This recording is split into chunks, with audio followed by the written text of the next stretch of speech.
or your presence in this world is not an accident, it's not a mistake. God has a purpose for every life in this world. I pray that the rest of your life will be the best in the mighty name of Jesus. It will be the best of your life. So I want to just encourage us why this message is coming to us is just for us to maximize every potential. And tomorrow may never come. This is the time that we can do that. Don't let us wait for tomorrow. Don't let us wait for another opportunity. This is the opportunity you can seize to make the best of the use of your time, the passing of time. Every one of us, we are part of God's grand design to put everything in place to fulfill purpose. So don't disappoint yourself. Only God is irreplaceable. God can replace anyone to fulfill his purpose. I pray God will not replace you in Jesus' name. Do not disappoint yourself. I wouldn't say do not disappoint God. Please make your life count. So I want to ask us a question. What is in your life that you can say, this is mine, and I will make better use of it? Now, if that question comes to you, that what is in your life, that you can say, or I can say, I will make better use of this. This is mine, in my life, this is mine. What will come to your mind? I know some of us, what will come to our mind might be our money, our children, our job, or our profession. And we can have a lot of answers to this question.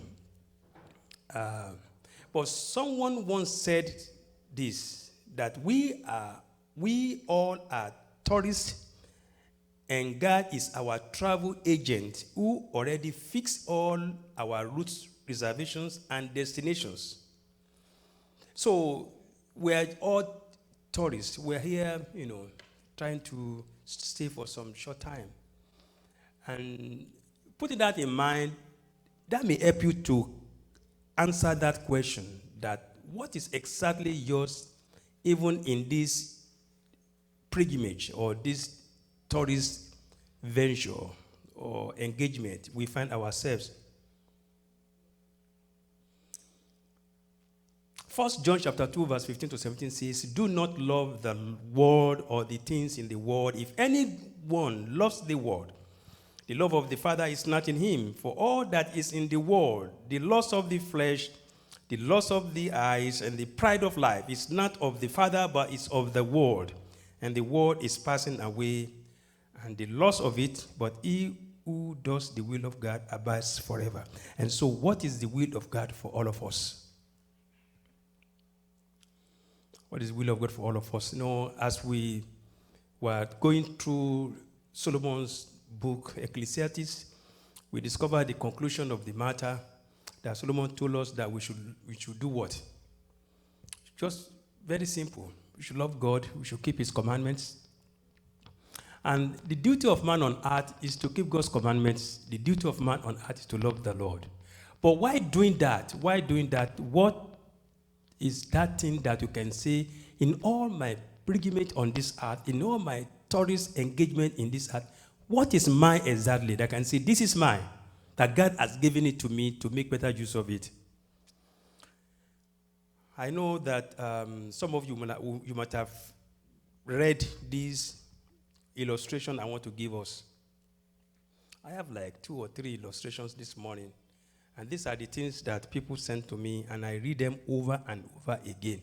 In fact, some of them, I'm keeping some of them so I can go back so that I will not have any regret at the end of my life. The social media has made things so good for us that you can always have things that can wake you up. You can always have things that can help you to reason out and to live your life so that God will be glorified. And then we will not have any regret at the end of our lives in this place. So the first illustration somebody sent to me, and I read it years back, and I'm keeping it, I'm reading it again. And I think we can use this because it's so good with this message. In fact, 2 of those illustrations are very good for this time. the passing of time. So the illustration goes this way. A man died. And for those of you that have read it, maybe this will bring into your mind. So when he realized it, he saw God coming closer with his suitcase in his hand. This was not written, but it's just something to illustrate certain things. And I think it makes sense. So there was a dialogue between God and the man, the dead man.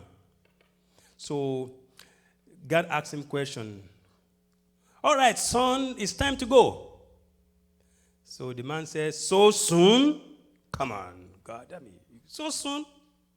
But you remember 1,000 years before God is just like a day. And a day is just like 1,000 years. So some of us, we may think that, so those of you that are still teenagers, you think, oh, I have a lot of time. But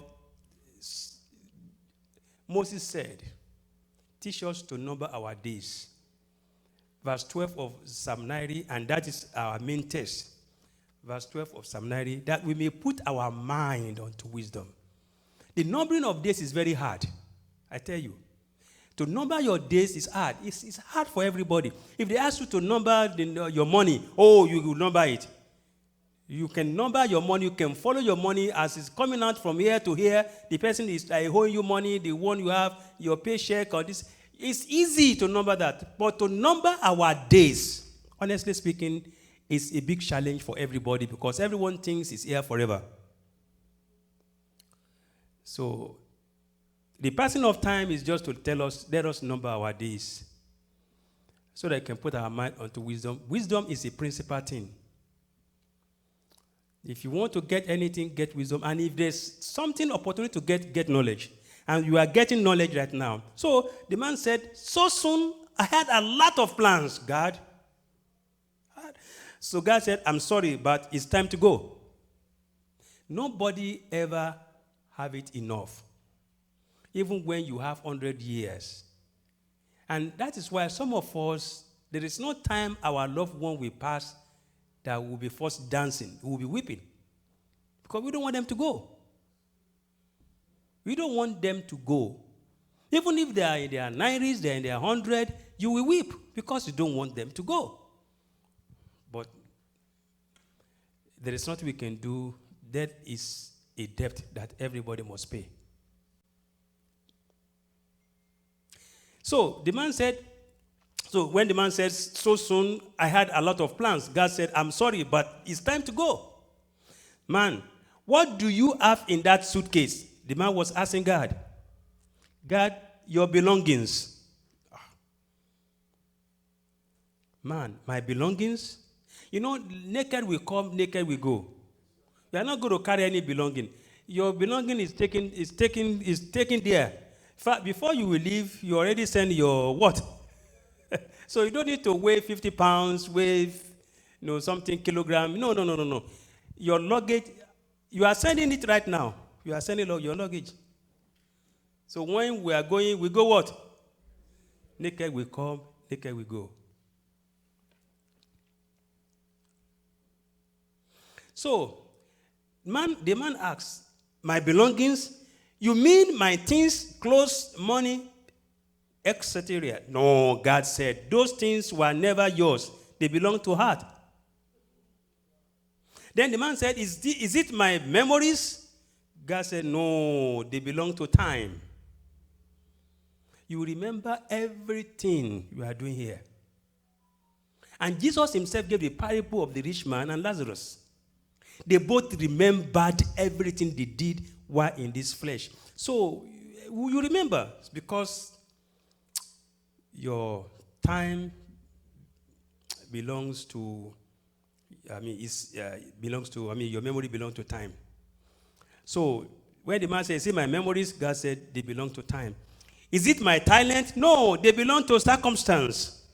And some of you are still keeping your time. I'm not going to do it, and I want to see what is going to happen.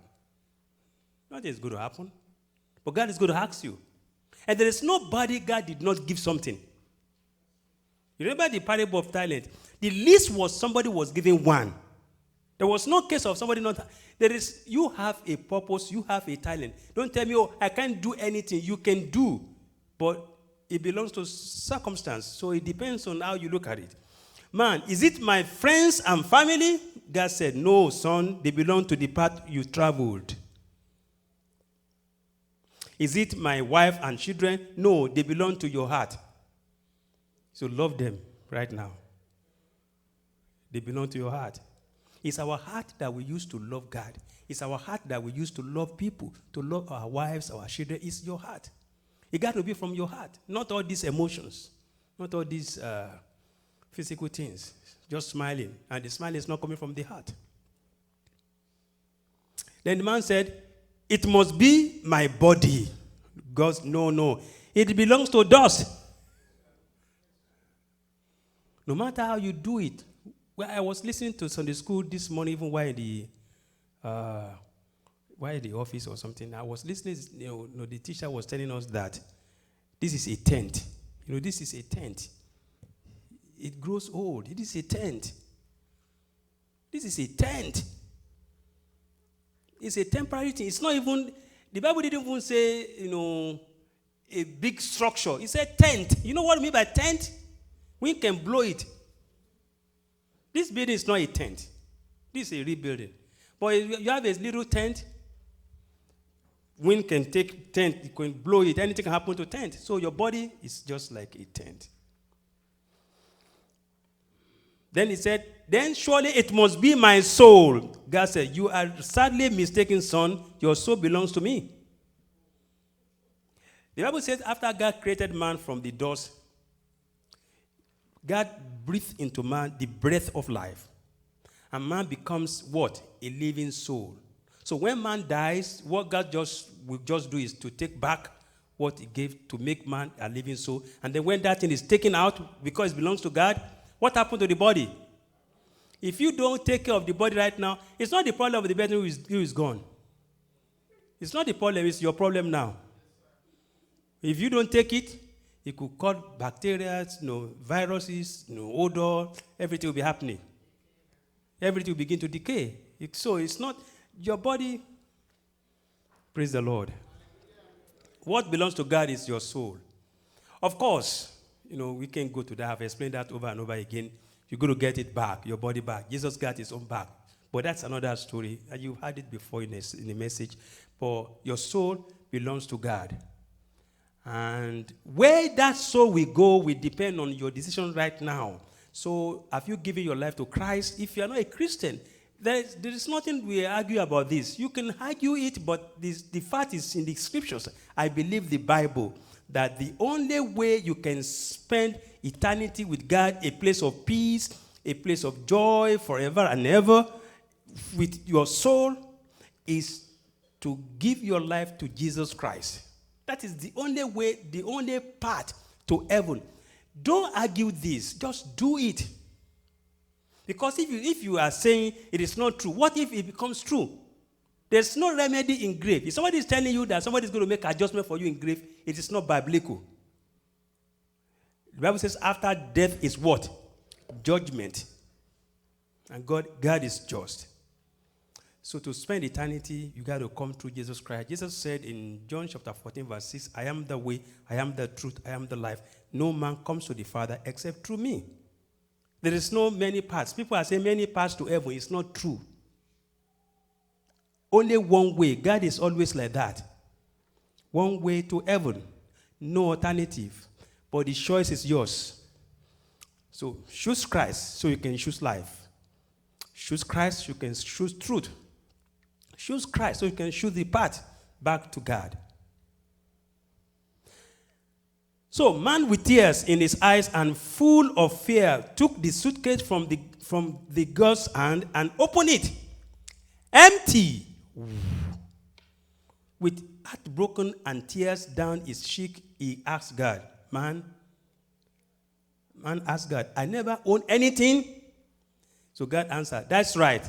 You never owned anything, man. Then what was mine? Your moments. Every moment you live was yours. So make better use of it. And the writer said, do good in every moment. Think good in every moment. Thank God for every moment. And he said, life is just a moment. So love it, enjoy it. Some of the things we occupy ourselves, those trivial things, those mundane things, those things may not count. Don't let anybody waste that little moment you have. Make better use of it. Tomorrow is gone. Yesterday is gone. Today is what you have.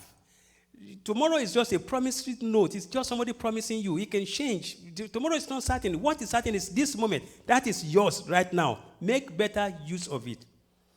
Don't let anybody waste that time. So we were making use of Psalm 90. And this psalm was written in the wilderness. People believe, theologians believe that Moses wrote this psalm. And Moses wrote this psalm after his experience with God. They said, peculiarly for the fact that Moses saw death all around him. Death all around him. Because after he sent the spies to spy Canaan, and they came back, 10 people with bad reports, and only two people with good reports. And then when they gave all this report, and God did not like it, and God said he's going to kill all of them because they never believed they can make it. So only these two people that believe they can make it, Joshua and Caleb, will make it to the promised land. And all the young ones. So, and Moses pleaded. God said, okay, he tarried that action, but whatever God said, he did. Moses was just doing funeral service. People were dying around him. And in fact, his sister died. Miriam died, and of course, he saw other people dying. Aaron died. And with all this death experience around him, I think towards the end, he wrote Psalm 90. And he explained in this psalm, he spoke of how God has been with them. Lord, you have been our dwelling place in all generations. And it's true, God has been a dwelling place of these people. You can imagine somebody traveling in the wilderness, in the desert, and they were able to meet everything they needed. And God has been their military. Though they have physical military, but God has always been the one helping them to fight their battles. The Lord will help you to fight your battles in the mighty name of Jesus. In the wilderness of life, you will win. So he wrote this, but when he got to verse 12, which we are trying to use this morning, he says, so teach us to number our days that we may gain a heart of wisdom. There's a need to have wisdom to handle things in life, honestly. Wisdom to choose your friends, wisdom to take decisions, wisdom to live every time, every moment is very important. And so, to number days, people don't want it. It's hard to number days.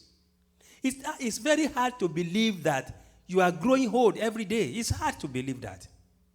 You still have your mind like the mind of when you are teenagers. You still want to do things that, by the virtue of strength, you may not be able to do these things. But Moses said the most important thing is that God will help us to number our days, because this is something you can learn. Praise the Lord.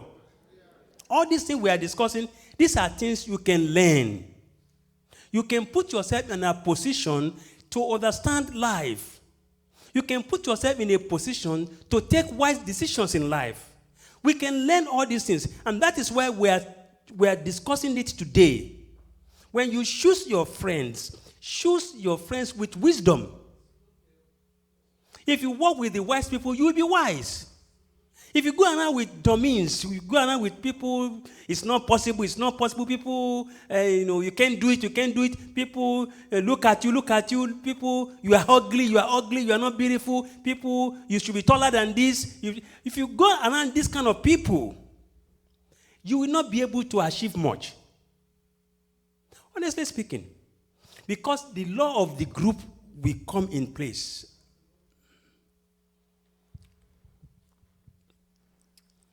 So, for God to teach us to number our days, we need to cooperate with God.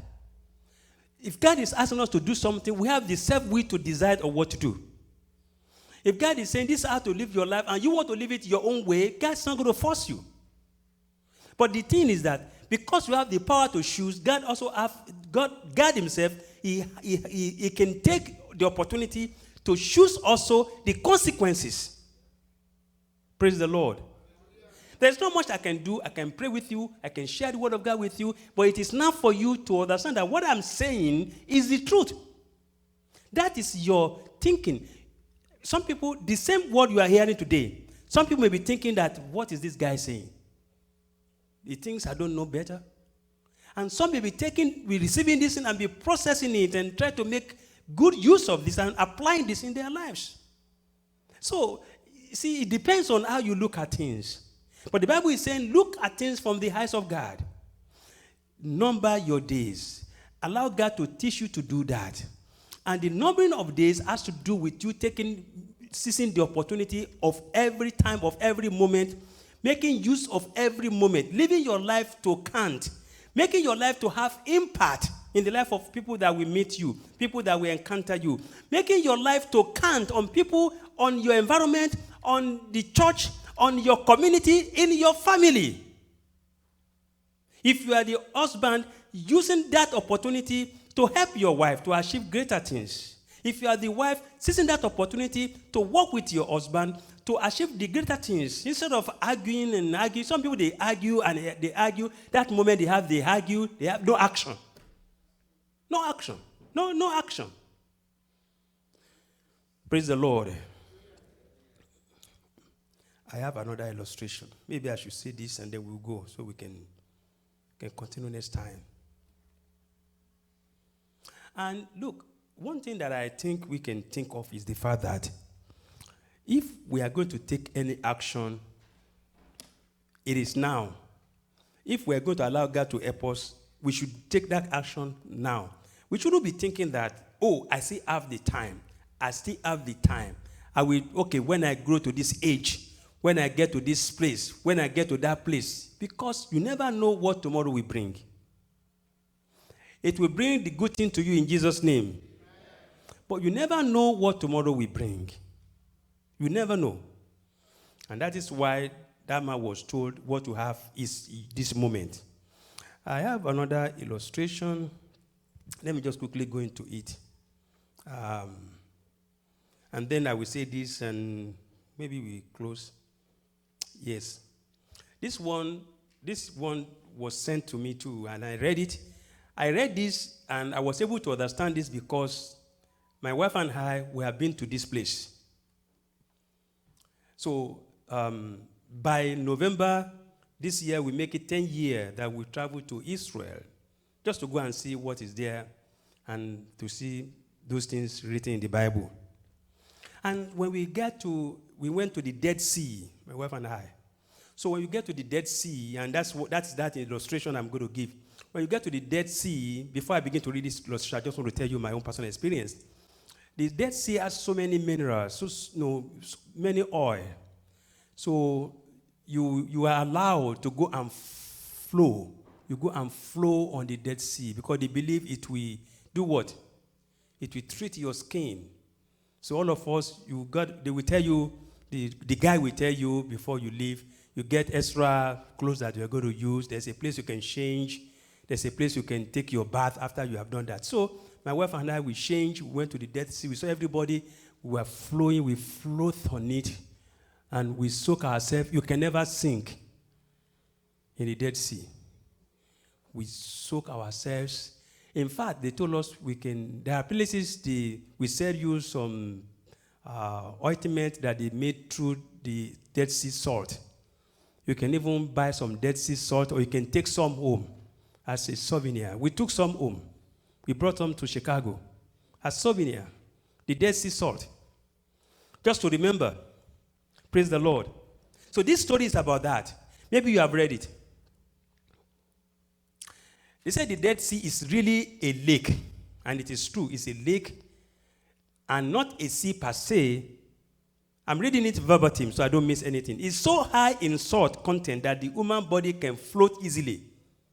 We were flowing easily. You don't need to know how to swim. You can just flow, and it's wide like this. So many people, not only you, so nobody can get drowned. The salt in the Dead Sea is as high as, according to this writer, 35%. Almost 10 times the normal ocean water. And all that saltness has made that there is no life at all in the Dead Sea. It's dead because the salt will not allow anything to survive. And the mineral content, not only salt, but the mineral content. So no fish, no vegetation, no sea animals, nothing lives in the Dead Sea. Hence, the name Dead Sea. So that's why it's dead. You can't survive there. No woman, nothing can survive, even not trees. The other sea is the Sea of Galilee. We also went to the Sea of Galilee. In fact, we went into a boat, or what they call cruise. They took us around to see where Jesus did the fish, miracle, this, that. So we saw all these things. And amazingly, we asked, where do they get their water to drink? They said they get it from the Sea of Galilee, the water in that part of Israel. So it happens that the Sea of Galilee is just north of the Dead Sea, which is true. Both the Sea of Galilee and the Dead Sea received their water from River Jordan. So they got their water from Jordan. So Dead Sea is getting things, not that the Dead Sea is not receiving water. It's receiving water as the Sea of Galilee is receiving water. They got their water from Jordan. And yet, they are very, very different. They are not the same. So unlike the Dead Sea, the Sea of Galilee is pretty, very rich, colorful. There are lots of plants and lots of fish too. In fact, the Sea of Galilee is home to over 20 different types of fishes. Sometimes you can see those fish jumping up where you cruise around the Sea of Galilee. We took some very good pictures there. Praise the Lord. So I'm saying this now, telling you what I've seen. So it's not like, pastor is reading. I'm not just reading. Same region, same source of water, and yet while one sea is full of life, the other is dead. How can this be? God is awesome in creation. How can this be? The same environment, the same climate. They both had the opportunity of receiving. They received both from Jordan River. So here is the reason. The River Jordan flows into the Sea of Galilee and then flows out.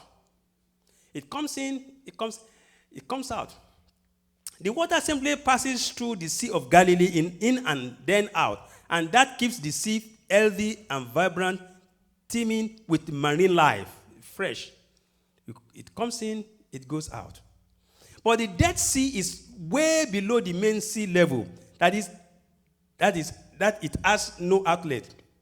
In fact, the guy told us, so when you are traveling from the north and you are going to the south, the guide will be telling you, when you get to a certain place, they will be telling you that the lowest part of the earth is around that Dead Sea. So they'll be telling you the dimension. They put dimension how you are going deep. You are going deep, and then they tell you this is the lowest part of the world, of the earth, rather. So when things comes in, there is no way for that thing to go out. So the position of the Dead Sea. So, but the Dead Sea is way below the main sea level. That is, it has no outlet. The water flows in from the River Jordan, but does not flow out. There are no outlet streams. It is estimated that over 7 million tons of water evaporate from the Dead Sea every day, leaving it salty, too full of minerals, and unfit for any marine life. So the salt, not only because of the salt, but so many minerals, so many things there because of the fact that oxidation reaction is taking place. That is addition. I'm just adding that. Mind you, the Sea of Galilee does not discriminate. It gives off its water freely to the open sea. This is what keeps it fresh and alive. This is what our dying world needs most today. But it's not happening in our dying world today. It's not happening in the life of so many people. Some of us, we are so greedy. We take and take and take and take. We never give out. And we get into a place, imagine what is happening right now in Nigeria. I read it because I was wondering why this flooding going on in this country. Even places that I've been to Niger, I've been to Benue, I've been to some of these places. When I was in Nigeria, my part of my job is to travel to many parts of Nigeria. I've traveled to almost everywhere in Nigeria. I know those terrains. I know all those landscapes. Some places you wonder, how can flooding be in this place? Some places are not riverine, but then they have this flooding all over the place. And I was reading the fact that somebody built dam, this government built dam, that one built dam, that one have agreement, one is fulfilling agreement, nobody is not fulfilling agreement. People are just playing lotto with the life of people. They're playing dice with the life of people. If we have agreement, you have a dam, I have agreement, and you know these things, if it happens, it's going to make people die. Why can't you keep that agreement for God's sake? Because prevention is what? Better than cure. Now everywhere flooded. There's a photo going on, a big python. They found in Bayelsa State. Very big python. Because, see, aquatic animal will always take advantage of the flooding. They will go into people's homes. Look at what happened even here in Florida. If there's any hurricane or anything in Florida or whatever storm, and there is, water, whatever, all these live reptiles, they will come out.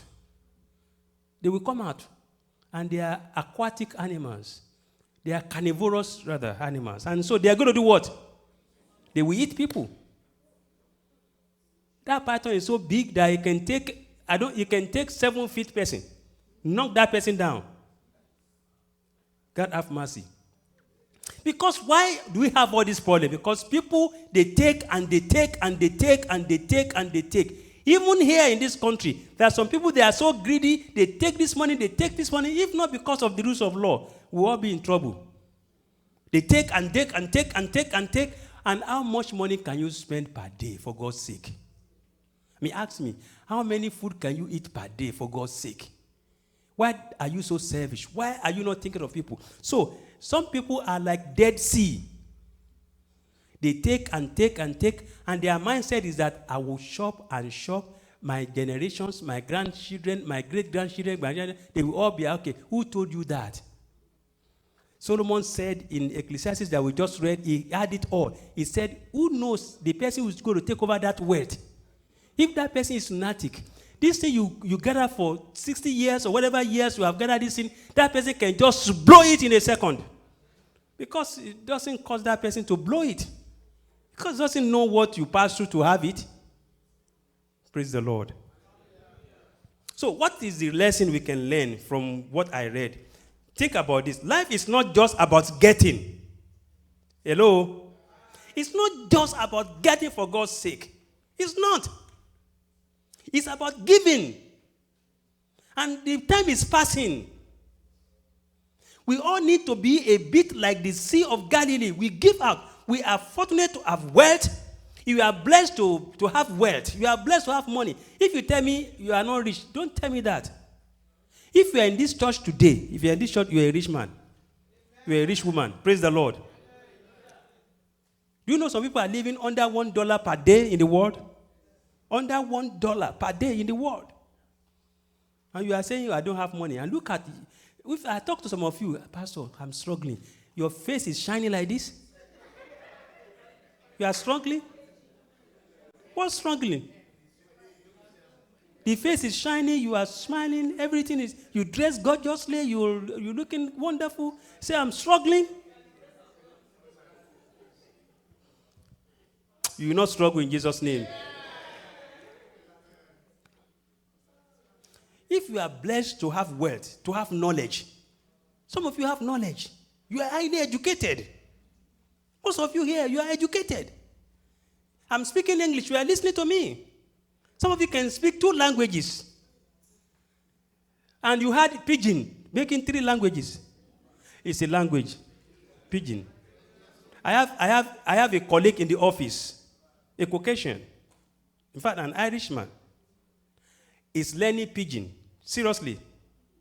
Anytime we talk, you tell me, Emmanuel, that is Wayo. I said, how do you know this Wayo? He said, I'm learning it. He said, Wuru Wuru. I said, how do you know Wuru Wuru? I'm learning it. Each time he will take me, he said, come and see, come and, he will take me to his, you can learn anything now on the website. The man is learning Pidgin. Some of our children don't hear Pidgin. If you ask, what do they do? He will ask you, So, some of our children, tell them, Where you they go? I'm coming. When you are going, say, Daddy, you are going. I'm coming. We are going. Oh. Praise the Lord. So, we are blessed. We are blessed.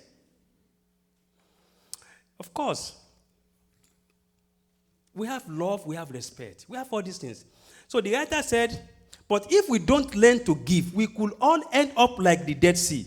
The love and the respect, the wealth and the knowledge could all evaporate like the water in the Dead Sea if we don't give out. If you don't share your knowledge, if you don't share your talent, you don't share that money. You don't advance to help somebody with that opportunity. If we get the Dead Sea mentality of merely taking in more water, more money, more everything, the result can be disastrous. Is that not right? The person said, nature communicates to us all the time, and this is one perfect example. The passing of time. This one perfect example. Give. Just give. It could be small, but do something about your life. Do something. When you have the opportunity to advance to help somebody, do it with your heart. Don't let us be greedy. Let's think about generation to come. Don't let us destroy the environment. If there is opportunity to do something that can enhance people's life, can you imagine what some other people did for us we're enjoying today? Do you know how big phone used to be in those days? Phone. Some of our children, we tell them when we are going to die, we do something.